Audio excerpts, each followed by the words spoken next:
မျက်နှာမှာလေဝက်ရှန်ကလုံးဝမပေါက်ဘူးတိလားစားဝက်ရှန်တစ်မျိုးပဲပျောက်တာအဲ့ဒါဘာသုံးရမလဲဆိုလို့ရှိရင်တော့အရင်တုန်းကလည်းတုံပြတဲ့ဒီကဂျူလီလေးကိုသုံးလို့ရတယ်နော်တိလားတချို့ကကျတော့ဝက်ရှန်လည်းလုံးဝမရှိဘူးအမေဆက်လည်းလုံးဝမရှိဘူးတင်းတိတ်လည်းလုံးဝမရှိဘူးအစီဘူးလည်းလုံးဝမရှိဘူးဘာတစ်မျိုးပဲရှိလဲဆိုလို့ရှိရင်စားဝက်ရှန်တစ်မျိုးပဲရှိရအဲ့တော့စားဝက်ရှန်တစ်မျိုးလည်းရှိရဆိုလို့ရှိရင်ဒီလိုမျက်နှာတစ်ကြီးထိသွားပြီးတော့မှသုံးစရာမလိုဒီဂျူလီလေးကိုသုံးလို့ရတယ်တချို့ဆိုလို့ရှိရင်မျက်နှာသုံးဖို့အတွက်ကြည့်ပဲတီးတန့်ဝယ်တာခန္ဓာကိုယ်အတွက်မသုံးဘူးနော်အဲ့တော့ကိုကမျက်နှာလည်းသုံးလို့ရတယ်ခန္ဓာကိုယ်လည်းသုံးလို့ရတဲ့ဒီဂျူလီလေးကိုသုံးလို့ရပါတယ်ဘာဖြစ်လို့မျက်နှာသုံးလို့ရတာလဲဆိုလို့ရှိရင်လေ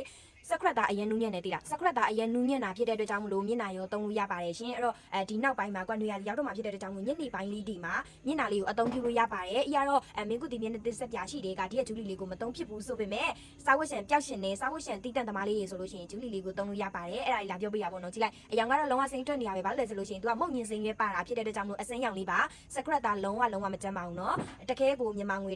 13,500ပါရှင်10K ကနေစပြီးတော့မှလက်ကစီရပါတယ်ထိုင်းမလေးရှားစင်ကာပူလည်းနိုင်ငံခြားအထိပို့ပေးရပေါ့เนาะအဲ့တော့ဘယ်မြို့နေရလဲမာဂျင်နယ်ဆိုလို့ရှိရင်လာမလို့ရပါတယ်လက်လီလက်ကမှလို့ရပါတယ်ရှင်မာဂျင်နယ်ဆိုလို့ရှိရင် EFI ဖုန်းနံပါတ်သို့မဟုတ် TikTok CP ကနေဆက်သွယ်လို့ရပါတယ်